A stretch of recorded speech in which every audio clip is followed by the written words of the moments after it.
Today's topic is gasoline direct injection system. The gasoline means petrol injection. Nowadays, the injection of petrol into the combustion chamber is a new technology in a petrol engine.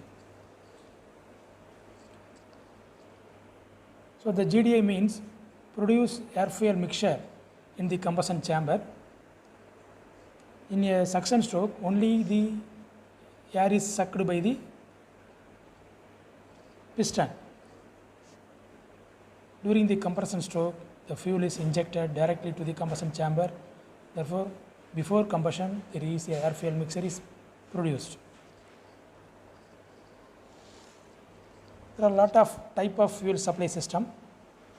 In olden day, there is the supply is by the carburetor, then TBI system, throttle body injection system, port multiple point fuel injection system, then sequential fuel injection system, then direct injection system.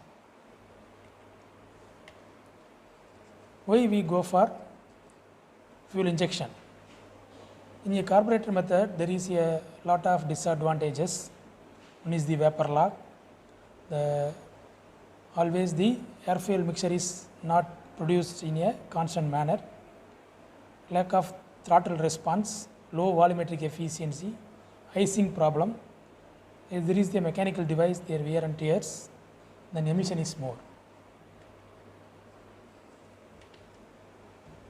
In GDI system, low fuel consumption, computer managed injection system, less pollution and better environment. Major objectives of GDI system: there is a ultra fuel low consumption and a stable combustion, superior power to conventional MPFI engine.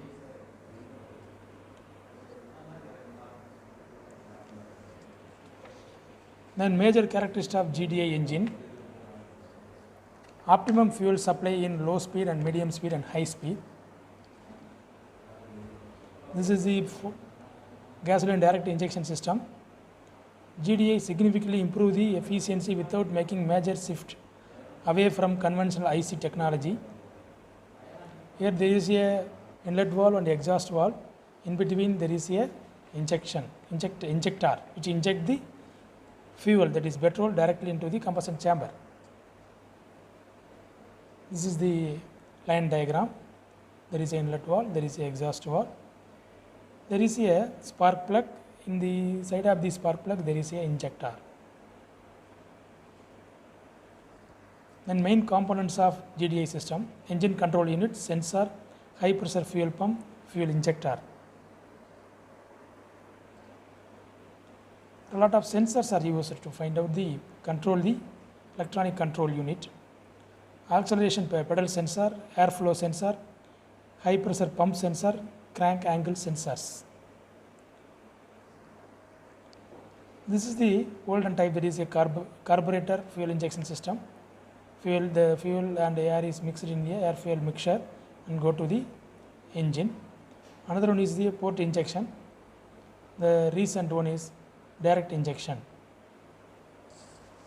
This is the type of petrol injection system. Petrol injection system is divided into two: indirect injection and direct injection.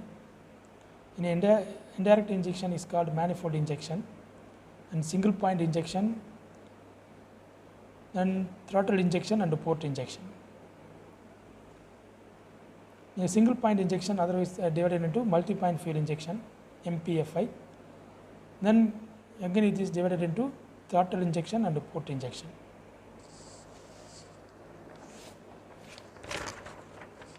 Then vehicle fuel consumption: less fuel consumption at ideal speed, 40% less in fuel consumption. Next, emission is 90% reduces. NOx emission is reduced by 97%. Great reduction in the emission, NOx emission. The volumetric efficiency: better volumetric efficiency, smooth intake air. Vaporizing is a later stage, so cool the air and give better volumetric efficiency. These are some photographic of various companies' injectors.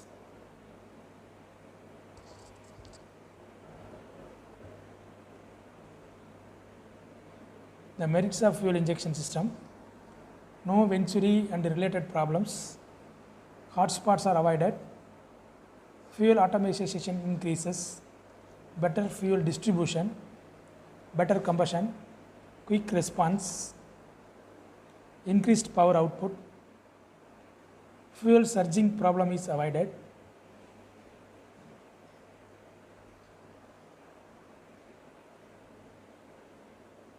increased power and torque.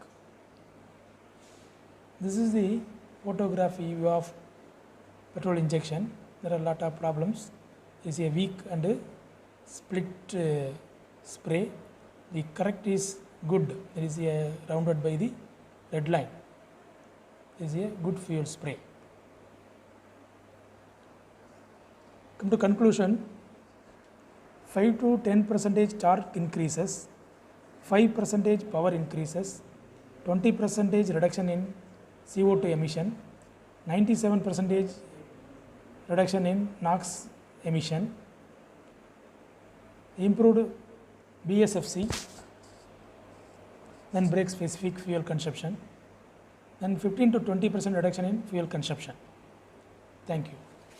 Some disadvantages: some complexity, high cost and ordered deposits, knocking may be another problem. It may be reduces in the new technology. Thank you.